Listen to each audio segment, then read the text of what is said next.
ये रोज़गार को ख़त्म करने की तैयारी है, एक बिल्कुल गुलाम बनाने की तैयारी कर रहे हैं। 100% जो काम आज से ब्रिटिशर्स ने किया था, जिसमें गांधी जी ने, नेहरू जी ने, सरदार वल्लभ भाई पटेल ने, इन सब ने मिलकर जो आज़ादी दिलाई थी, वही काम को इन लोगों ने मॉडर्न तरीके से ले आया मंदिर और मस्जिद के नाम पे। और इसी आम छात्र जब इसका विरोध कर रहे थे कि आप हमें खाने से क्यों रोक रहे हैं, खाना तो हमारा फंडामेंटल राइट है, ये तो संवैधानिक हक है हमारा, आप उससे हमें क्या क्यों रोक रहे हैं, और हमारी चॉइस है हम वेज खाएंगे कि नॉन वेज खाएंगे। इसके बाद उन छात्रों को मारा गया।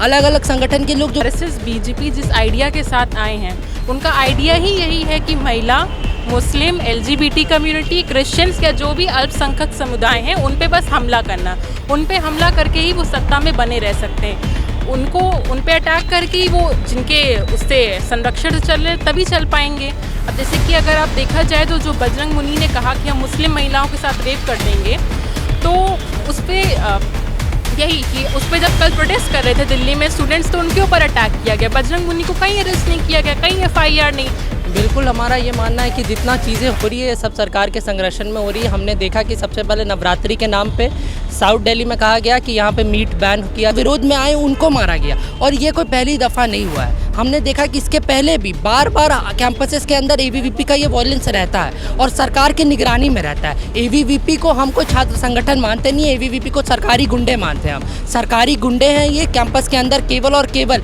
किस तरीके। नमस्कार, अस्सलाम वालेकुम। मेरा नाम है नदीम खान और आप देखना शुरू कर चुके हैं मुद्दा गरम है। मुद्दा इस वक्त बहुत ज़्यादा देश में गर्म हो चुका है, ख़ासकर अब नॉनवेज को लेकर। जहां देखो वहां पर बवाल हो रहा है। कल JNU में जिस तरीके से ABVP के कार्यकर्ताओं ने छात्रों को मारा सिर्फ इसलिए कि उन्होंने रामनवमी पे नॉनवेज खाया था। ये संवैधानिक अधिकार है, कोई कुछ भी खा सकता है, मगर देश के अंदर कॉलेजेस को हर जगह पर इतनी नफ़रतें फैला दी गई हैं कि हर जगह पर सिर्फ सांप्रदायिक दंगे ही हो रहे हैं। जैसे लगता है हर चीज़ का सिर्फ एक ही सलूशन हो गया है, बस नारा लगाओ जय श्री राम का और मारपीट शुरू कर दो। उसी को लेकर आज JNU में जो कल हुआ उसको लेकर प्रोटेस्ट चल रहा था, आज लखनऊ यूनिवर्सिटी में भी, और यहाँ पर भी कुछ ऐसे ही बवाल होते होते रह गया। हमारे साथ बहुत सारे छात्र मौजूद हैं जो प्रोटेस्ट कर रहे थे, जो कल JNU में हुआ उसको लेकर बात करते हैं इनसे। कल जो JNU में हुआ उसको लेकर आप लोग प्रोटेस्ट कर रहे थे, और अभी हमने देखा कि कैंपस में भी जय श्री राम के नारे लगने शुरू हो गए। क्या लग रहा है आपको, किस तरीके का सांप्रदायिक माहौल बनाया जा रहा है, बिगाड़ा जा रहा है? ये माहौल जो है एकदम से हिंसात्मक माहौल बनाया जा रहा है। वहाँ पे संडे का रूटीन था कि नॉनवेज बनना है, जबकि ये नियम में लिखा हुआ है। तो आप जो है आप इसका विरोध कर सकते थे, आप लिखित प्रस्ताव दे सकते थे, आपको वहाँ पे हिंसा नहीं करनी चाहिए थी। ये मतलब हिंसा दर्शाता है कि आप जो है एक जो है हिंसक व्यक्ति हैं, जो कि समाज और हमारे संविधान के लिए बहुत बड़ा खतरा है। इससे लड़ने के लिए हमें जो है एकजुट होना पड़ेगा और इसके खिलाफ आवाज़ उठानी पड़ेगी। ये गुंडागर्दी जो है समाज के लिए और संविधान के लिए बहुत ज़्यादा खतरे का काम कर रही है। जैसा आज समाज में हो रहा है, बहुत ज़्यादा जो है हिंसक है। अच्छा, कल आप लोगों ने दिल्ली में भी UP भवन के बाहर प्रोटेस्ट हुआ था बजरंग मुनि को लेकर, जिस तरह का नारा उसने दिया, और आज तक अभी तक वो गिरफ्तार नहीं हुआ है। ऐसा लग रहा है कि पूरा सरकार और पुलिस संरक्षण दे रही है कि हाँ आप जो अभी माफ़ी मांग लो, सब कुछ कर लो, हम अभी आपको छूट दे रहे हैं। लगता है कि सब कुछ सरकार के संरक्षण में हो रहा है। बिल्कुल हमारा ये मानना है कि जितना चीज़ें हो रही है सब सरकार के संरक्षण में हो रही है। हमने देखा कि सबसे पहले नवरात्रि के नाम पे साउथ दिल्ली में कहा गया कि यहाँ पे मीट बैन किया जाए, मीट नहीं चलेगा। फिर कर्नाटका में हमने वही चीज़ देखा, और इसी को लेते हुए JNU के अंदर, जो कि बहुत सालों से चला आ रहा है, और आपके पास ऑप्शन भी, आप वेज खाना चाहते हैं आप वेज खाएँ, नॉन वेज खाना चाहते हैं आप नॉन वेज खाएँ। लेकिन इसके बाद भी जो मीट वेंडर हैं जो देने आते हैं उनको मारा गया। कहा गया कि आप नहीं यहाँ पर मीट लेके आ सकते हैं। मेस कमेटी के लोग हैं जो डिसाइड करते हैं कि क्या खाना बनता है, और वहाँ पर ऑप्शन भी रहता है, मेस कमेटी के लोगों को मारा गया। आम छात्र जब इसका विरोध कर रहे थे कि आप हमें खाने से क्यों रोक रहे हैं, खाना तो हमारा फंडामेंटल राइट है, ये तो संवैधानिक हक है हमारा, आप उससे हमें क्या क्यों रोक रहे हैं, और हमारी चॉइस है हम वेज खाएंगे कि नॉन वेज खाएंगे। इसके बाद उन छात्रों को मारा गया।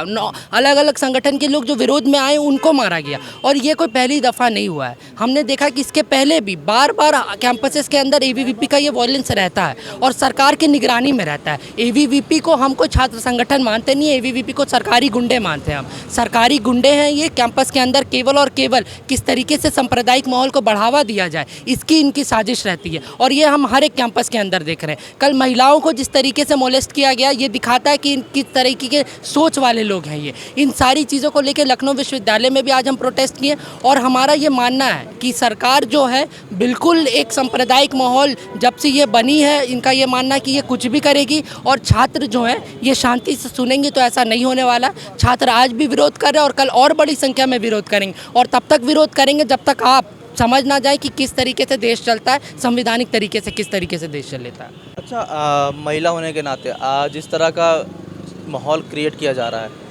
सरकार बोलती है कि बेटी बचाओ बेटी पढ़ाओ, और वहीं पर कुछ ऐसे लोग सामने आते हैं जो बोलते हैं खुल्ला वो बोलते हैं कि हम मुस्लिम महिलाओं का बलात्कार कर देंगे। तो ये जो डबल सोच चल रही है और इसके ऊपर कोई कार्रवाई भी नहीं हो रही, बाबा का बुलडोज़र दूसरी जगह तो चल जाता है, मगर ऐसे लोगों के खिलाफ क्यों नहीं चल रहा है?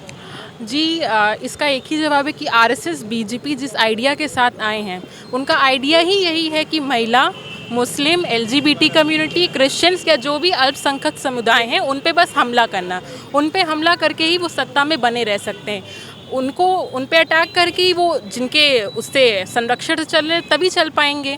अब जैसे कि अगर आप देखा जाए तो जो बजरंग मुनि ने कहा कि हम मुस्लिम महिलाओं के साथ रेप कर देंगे, तो उस पर यही कि उस पर जब कल प्रोटेस्ट कर रहे थे दिल्ली में स्टूडेंट्स, तो उनके ऊपर अटैक किया गया। बजरंग मुनि को कहीं अरेस्ट नहीं किया गया, कहीं एफआईआर नहीं, एफआईआर करने गए तो कुछ भी नहीं होता है उनके ऊपर। लेकिन जब बच्चे जो स्टूडेंट्स प्रोटेस्ट करने गए तो उन पर तुरंत आप अटैक कर रहे हो। विमेन स्टूडेंट्स को ज़बरदस्ती खींच के उनके बटन्स को ले जा रहे हैं, उनके पैंट्स को ले जा रहे हैं कि ताकि वो अशेम फील करें, उनको बुरा लगे कि मुझे बेइज्जत किया जा रहा है, उनको ऐसा फील हो। तो यही सरकार का पूरा स्ट्रैटेजी है कि महिला और क्वेयर कम्युनिटियाँ उनसे जो कोई भी उनसे अपनी आवाज़ उठा के रखता है उन पे अटैक करना, और सेक्सुअल वायलेंस, रेप थ्रेट्स, इन सबको वो एक टूल की तरह यूज़ करते हैं कि हम इनके ज़रिए इनकी आवाज़ दबा देंगे। तो बीजेपी और आरएसएस को तो हम बिल्कुल भी नहीं मानते कि ये पार्टी कभी भी महिला के साथ खड़ी हो सकती है। किसी भी समुदाय जो अपने हक के लिए लड़ रही उनके साथ कभी भी खड़ी रहेगी, हमेशा उनके अगेंस्ट है। और एबीवीपी जो उसका छात्र संगठन है, उसका हिस्ट्री ऐसा रहा है कि हमेशा लोगों पर अटैक करना। अगर आप जेएनयू में भी देखो तो लगातार अटैक होते हैं। अगर जेएनयू में एक नॉर्मल सा कोई प्रोग्राम भी ऑर्गेनाइज कराया जाता है, अगर डेमोक्रेसी और सेक्युलरिज्म पे एक प्रोग्राम ऑर्गेनाइज हो रहा है, तो सबसे पहले एबीवीपी जाके वहाँ जेएनयू एसयू ऑफिस में घुसेगा और बच्चों को मारना शुरू करेगा, टीचर्स को मारेगा और पूरा प्रोग्राम बिगाड़ देगा। तो हमारा क्वेश्चन उठता है कि आपको डेमोक्रेसी से इतना प्रॉब्लम क्या है? डेमोक्रेसी में ऐसा क्या है जो आप नहीं चाहते हैं कि लोग उस पर सुने? तो अगर आप एलयू का बात लें तो एलयू में भी सेम एबीवीपी का यही हाल है। तो हम जो डेमोक्रेटिक फोर्सेस है इसको हमेशा रेजिस्ट करते रहेंगे। और अच्छा, जो माहौल बन चुका है देश के अंदर, अभी तक शिक्षण संस्थानों में ऐसा देखने को नहीं मिलता था, जैसा कि अब देखने को मिल गया है 5-6 सालों में लगातार हो रहा है। खानों पर रोक लगाई जा रही है, कपड़ों पर रोक लगाई जा रही है। क्या इससे फ़र्क पड़ना चाहिए या इससे फ़र्क पड़ना चाहिए कि किस तरीके से हम एजुकेशन को बढ़ावा दें? ये तो एक तरीके से हुआ कि हम एजुकेशन ख़त्म कर देंगे। जब एजुकेशन नहीं रहेगी तो कोई रोज़गार नहीं मांगेगा। तो ये लग रहा है कि ये इसी तरीके से लोगों को मोलेस्ट करके, इसी तरीके से लोगों को भटका के, एक मैनिपुलेट करके, नारा दे के कि धर्म खतरे में, तुम धर्म की रक्षा करो, ये रोज़गार को ख़त्म करने की तैयारी है, एक बिल्कुल गुलाम बनाने की तैयारी कर रहे हैं। 100% जो काम आज से ब्रिटिशर्स ने किया था, जिसमें गांधी जी ने, नेहरू जी ने, सरदार वल्लभ भाई पटेल ने, इन सब ने मिल के जो आज़ादी दिलाई थी, वही काम को इन लोगों ने मॉडर्न तरीके से ले आया मंदिर और मस्जिद के नाम पे। और इसी तरह से ये लोग दबाते जा रहे हैं। पहले विश्वविद्यालयों में देखने को नहीं मिलता था, लेकिन एबीवीपी को यही नहीं मालूम है कि छात्र संगठन का एक्चुअली में काम होता क्या है। छात्र संगठन का काम है कि छात्र हितों को उठाना, उनके लिए लड़ाई लड़ना। लेकिन वो छात्र हितों के लिए लड़ाई नहीं लड़ना चाहती, वो छात्रों से लड़ाई लड़ रही है कि वो क्यों पढ़ रहे हैं, क्यों बढ़ रहे हैं। उनको लगातार निरंतर दबाने का काम कर रही है। जिस हिसाब से आपने जेएनयू में देखा, किस हिसाब से मारा गया, क्या ये देश सेकुलर नहीं है? क्या यहाँ पे डेमोक्रेटिक कायम नहीं है? क्यों कौन क्या पहनेगा, क्या खाएगा, क्या उसका अधिकार नहीं रह गया है?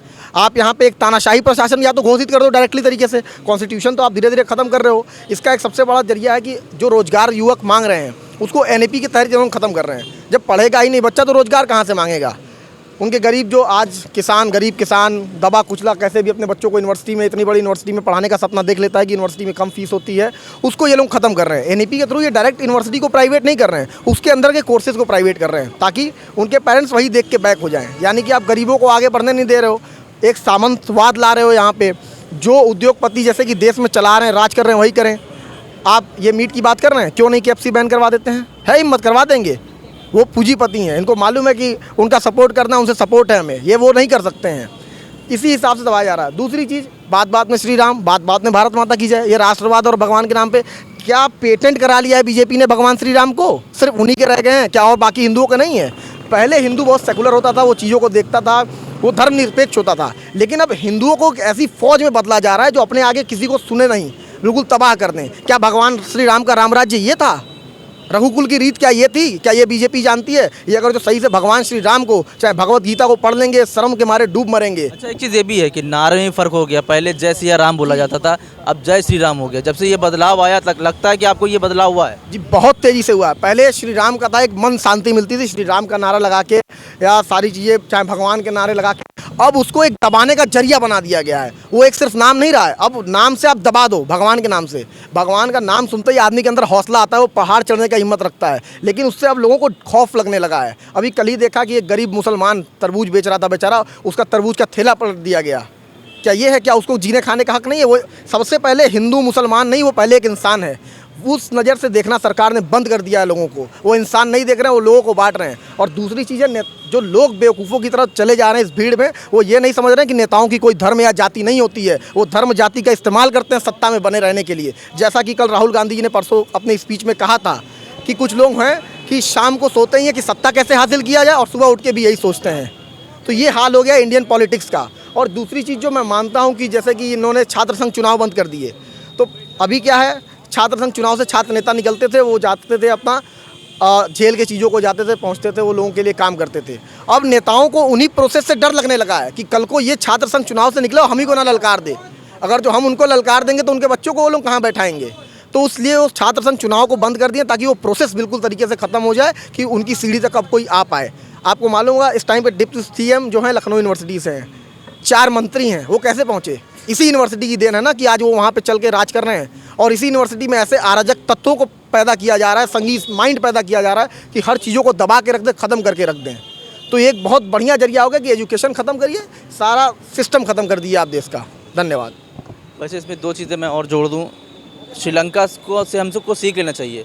वहाँ पर भी जब ऐसा हुआ था तो राजपक्षे ने 1 साल पहले कुछ ऐसा ही किया था।